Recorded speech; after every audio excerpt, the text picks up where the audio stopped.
안녕하세요. 매일 묵상. 오늘은 출애굽기 4장 18절부터 31절 말씀 보도록 하겠습니다. 네, 이제 모세와 하나님이 대화를 마쳤고요. 이제 모세가 하나님께서 이제 이집트로 가가지고 백성들을 인도하라고 하시니까 이제 일단 가죠. 근데 그 뒤에 모습을 보잖아요. 그럼 모세가 완전히 하나님을 신뢰하고 하나님을 의지하고 뭐 이런 거는 아니었습니다. 여전히 모세는 자라야 할 필요가 있었죠. 그리고 하나님께서는 모세가 하는 염려를 다 아시고 모세를 돌보아 주십니다. 그 내용을 18절부터 보도록 하겠습니다. 모세가 그의 장인 이드로에게로 돌아가서, 원래 이드로 장인 집에서 이제 더부살이 하고 있었죠. 그에게 이르되 내가 애굽에 있는 내 형제들에게로 돌아가서 그들이 아직 살아있는지 알아보려 하오니 나로 가게 하소서. 이드로가 모세에게 평안히 가라 하니라. 거짓말하죠? 왜 애굽으로 돌아가는 거예요? 하나님의 백성을 구출하기 위해서, 그리고 바로와 맞서기 위해서 하나님의 백성들을 이제 데리고 와서 약속의 땅 가나안 땅으로 이끌려고 하기 위해서 가는 거잖아요. 근데 이 형제들이 아직 살아있는지 좀 보고 싶어요. 아유, 내 형제들 보고 싶어요. 거짓말을 합니다. 네. 왜 그럴까요? 걱정이 됐던 거죠. 예, 큰일이 일어나고 괜히 갔다가 그냥 아무 일도 못하고 돌아올까 봐. 그리고 뭐 또 걱정 끼치고 싶지도 않고 그냥 완전히 하나님의 말씀을 믿고 있는 건 아닌 상태인 거죠. 그러고 나서 하나님께서는요, 마치 이 걱정을 아신다는 듯이 이렇게 19절에서 말씀하십니다. 여호와께서 미디안에게 모세에게 이르시되 애굽으로 돌아가라. 네 목숨을 노리던 자가 다 죽었느니라. 그렇죠. 원래 모세가 40년 전에 이집트 사람 한 명을 때려 죽였잖아요. 그리고 바로가 노해 가지고 이제 "모세를 죽여라."라고 하니까 모세가 도망 나온 거잖아요. 그러니까 이제 과거에 자기의 범죄를 기억하던 사람들이 있을까 봐 두려워하고 있는데 하나님께서는 미리 두려움을 알고 계시는 거죠. "아니야, 아니야. 걱정하지 마. 다 죽었어. 내가 함께하고 있단다. 염려하지 마라." 그런데 안심을 시키십니다. 그리고 모세가 그의 아내와 아들들을 나귀에 태우고 애굽으로 돌아가는데 모세가 하나님의 지팡이를 손에 잡았더라. 여호와께서 모세에게 이르시되 또 말씀하세요. 그러니까 계속 염려하니까 계속해서 말씀하세요. 내가 애굽으로 돌아가거든 내가 네 손에 준 이적들 기억하세요. 뱀이 되고 지팡이가 뱀이 되고 꼬리를 잡으니까 다시 지팡이가 되고 뭐 다른 여러 가지 기적들이 있었죠. 그 기적들 너 생각하지? 그 기적들을 그 앞에서 다 행하라. 그러나 내가 그의 마음을 완악하게 한즉 그가 백성을 보내주지 아니하리니 너는 바로에게 이르기를 여호와의 말씀이 이스라엘은 내 아들 내 장자라. 그러니까 하나님께서 뭐라고 말씀하시죠? 하나님이 이스라엘을 아들 장자로 여기신다라는 것을 또 기억하게 만드는 거죠. 기적도 기억하게 만드시고 걱정하지 마라. 너 죽이려고 하는 사람들 다 죽었다. 그리고 너는 내 아들이고 내 장자다. 내가 내 아들 내 장자를 아끼겠느냐? 안 아끼겠느냐? 이렇게 말씀을 하시는 거죠. 그러니까 계속해서 모세에게 확실히 몰아넣어 주시는 거예요. 그러면서 내가 내게 이르기를 내 아들을 보내 주어 나를 섬기게 하라 하여도 네가 보내 주기를 거절하니 내가 내 아들 장자를 죽이리라 하셨다 하라 하시니라. 그러니까 이제 바로한테 이렇게 말을 하라는 거죠. 근데 이제 24절부터 보면 되게 재미있는 이상한 사건이 하나 납니다. 모세가 길을 가다가 숙소에 있을 때 여호와께서 그를 만나사 그를 죽이려 하신지라. 십보라가 돌칼을 가져다가 그의 아들의 포피를 베어 그의 발에 갖다 대며 이르되 당신은 참으로 내게 피난 편이로다 하니 여호와께서 그를 도와주시니라. 그때 십보라가 피난 편이라 함은 할례 때문이었더라. 자, 이거 뭐 해석하기도 쉽지 않은데 간단하게 요약하자면 이렇습니다. 모세가 그리고 모세의 아들이 할례를 제대로 받지 않은 거예요. 그리고 그것 때문에 하나님께서 모세를 죽이려고 하신 겁니다. 아마 모세가 큰 질병, 열병에 걸렸던 것 같아요. 그리고 십보라는 그것을 할례받지 않았기 때문, 그러니까 모세 아내죠. 모세 아내 십보라는 할례받지 않았기 때문이라는 것을 알게 돼요. 그러고 나서 아들을 할례를 주고요. 그다음에 이제 하나님께서는요 모세를 아프지 않고 낫게 해주십니다. 이 이야기는 왜 쓰였을까요? 이 이야기는 해석하기도 어렵지만 적용하기는 더 어렵습니다. 그러나 이 본문은요, 그러니까 결국 이것도요. 그러니까 모세가 너무 염려하고 있는 것에 대해서 하나님께서 모세에게 하시는 말씀이라고 생각하면 이해하기 어렵지 않습니다. 피터 엔즈라는 학자의 그 해석을 들어보십시오. 읽어 드릴게요. 따라서 18, 23절이 주님께 순종하지 않는 이집트의 결과를 예고하는 것처럼 24부터 26절은 할례하라는 명령에 순종하지 않은 이스라엘의 결과를 예고합니다. 이것은 주님께서 하나님의 계획에서 자신의 역할을 확신시키기 위해서 오랜 시간을 들여 설득한 모세를 기꺼이 죽이실 정도로 심각한 문제인 것입니다. 모세는 애굽으로 가는 것에 대해 불평하고 삐지고 징징대고 주저하는 마음을 가지고 있을 수 있지만 하나님은 인내심을 가지고 모세를 대하실 겁니다. 하지만 할례를 받지 않으면 즉각적인 처벌을 받게 됩니다. 무슨 말일까요? 이거요. 하나님과 더불어서 하나님께 원망하고 삐지고 징징대고 하는 거는 괜찮아요. 근데 하나님을 버리잖아요. 할례를 안 한다는 건 하나님과 상관이 없다라는 의미였습니다. 그게 할례의 의미예요. 할례를 받는다는 건 하나님과 관계를 맺는다라는 의미입니다. 네. 근데 하나님께 징징대고 삐지고 원망하고 이건 괜찮지만 하나님께서 인내를 가지시고 설득하시지만 하나님을 버렸다, 하나님과 상관이 없다? 그러면요. 예, 그러면 어려운 거죠. 예. 그 내용을 여기서 이야기를 해주는 겁니다. 진짜로 너에게 필요한 건 나다라고 하나님께서 말씀하시는 거죠. 27절 여호와께서 아론에게 이르시되 광야에 가서 모세를 맞으라 하시매 그가 가서 하나님의 산에서 모세를 맞아 그에게 입맞추니 모세가 여호와께서 자기에게 분부하여 보내신 모든 말씀과 여호와께서 자기에게 명령하신 모든 이적을 아론에게 알리니라. 예, 결국 이제 아론을 만났고요. 그래서 모세와 아론이 가서 이스라엘 자손의 모든 장로를 보고 아론이 여호와께서 모세에게 이르신 모든 말씀을 전하고 그 백성 앞에서 이적을 행해요. 예, 뭐 뱀, 뭐 이적 같은 거 아까 저희 우리가 봤죠. 그런 이적 같은 것도 보고 또 뭐 말씀을 하나님께서 나한테 이렇게 말씀을 하셨다. 그러니까 어떻게 돼요? 백성이 믿습니다. 예. 원래 모세 걱정했거든요. 백성들이 안 믿으면 어떡해요? 근데 백성이 믿습니다. 여호와께서 이스라엘 자손을 찾으시고 그들의 고난을 살피셨다 함을 듣고 머리 숙여 경배하였더라. 예. 이렇게 본문의 내용을 읽었고요. 자, 우리 적용해 봅시다. 첫째, 하나님을 생각하면서 걱정을 맞서는 겁니다. 자, 보세요. 하나님은 우리 앞서 먼저 걱정하세요. 우리에게 계속 말씀해 주시고 함께 하신다고 하시면 미리 일하시죠. 모세한테도 그러셨죠. 예, 거기 가면은 너를 죽이려고 했던 사람들 다 죽었어. 그리고 내가 너를 통해서 이적을 일으켰던 거 기억해. 너는 내 아들, 내 장자야. 계속해서 말씀하시잖아요. 여러분, 여러분들이 주일마다 말씀을 듣고 또 하나님 말씀을 성경을 통해서 듣고 예배를 통해서 그리스도가 어떤 일을 하셨는지를 듣잖아요. 그럼 뭐예요?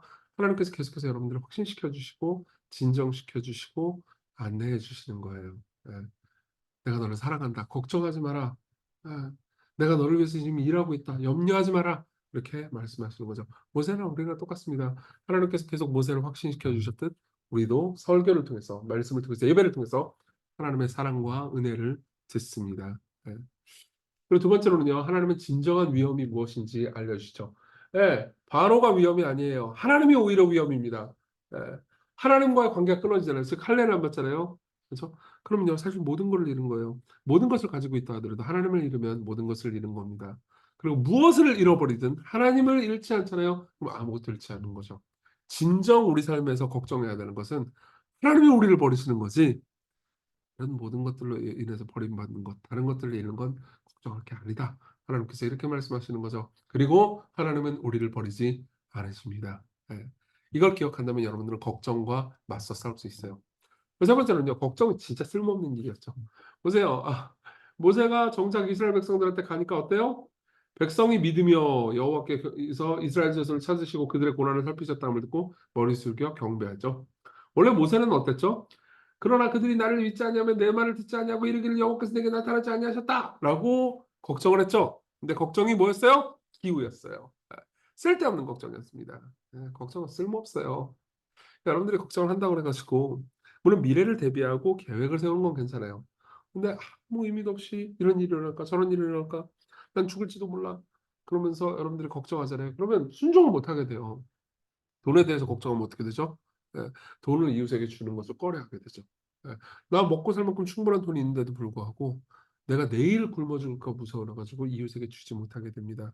걱정하면요 계속해서 불순종하게 되고요. 걱정하면요 자기의 죄를 정당화하게 됩니다. 예, 여러분 걱정과 맞서 싸우십시오. 하나님을 생각하십시오. 두 번째는 예수 그리스도를 생각하면서 걱정과 맞섭시다. 하나님께서는 이스라엘이라는 장자를 위해서 애굽의 장자와 맞서셨어요. 뭐라고 말씀하십니까? 어, 이스라엘은 내 아들 내 장자라 내가 내게 이르기를 내 아들을 보내주어 나를 섬기게 하라 하여도 내가 보내주기를 거절하니 내가 내 아들 내 장자를 죽이리라. 그렇죠? 이스라엘을 보면서 내 새끼 건드리면 죽어 이렇게 말씀하시는 거죠. 예. 이분이 얼마나 우리를 사랑하시는지는 십자가를 보면서 알 수 있습니다. 예, 십자가를 보십시오.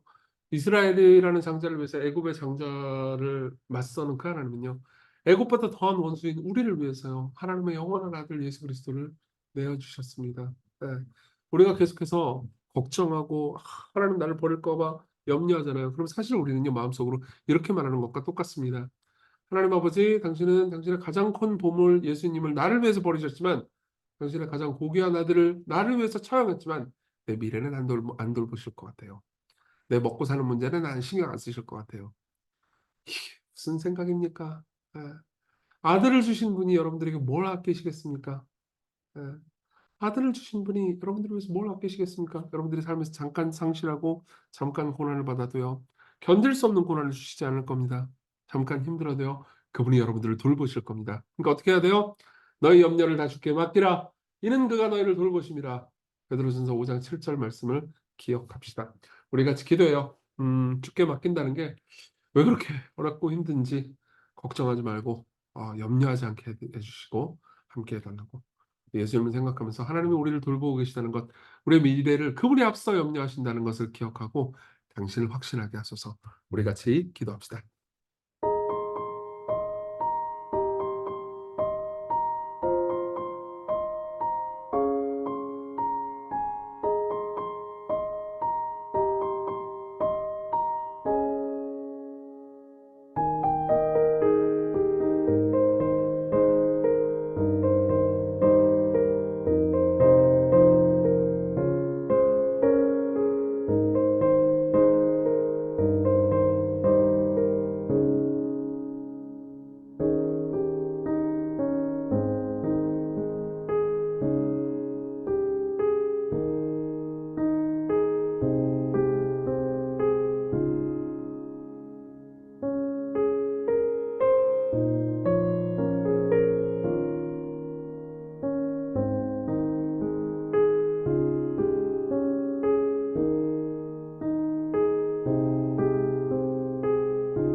기도하겠습니다. 하나님 아버지, 많은 염려 가운데 삶을 살아갈 때가 많습니다. 그리고 이 염려 때문에 용기를 못 내게 되고 할 일을 못 하게 되고 삶을 낭비합니다. 염려와 맞서 싸우게 하소서. 우리 삶에서 진짜 염려할 것은 하나님을 잃는 것밖에 없는데 하나님이 우리에게 아들을 주신 것을 기억하며 당신을 신뢰하게 해 주옵소서. 예수님 이름으로 기도했습니다. 아멘. 네, 오늘도 하나님의 은혜 안에서 확신을 가지고 기쁨으로 사셨으면 좋겠습니다.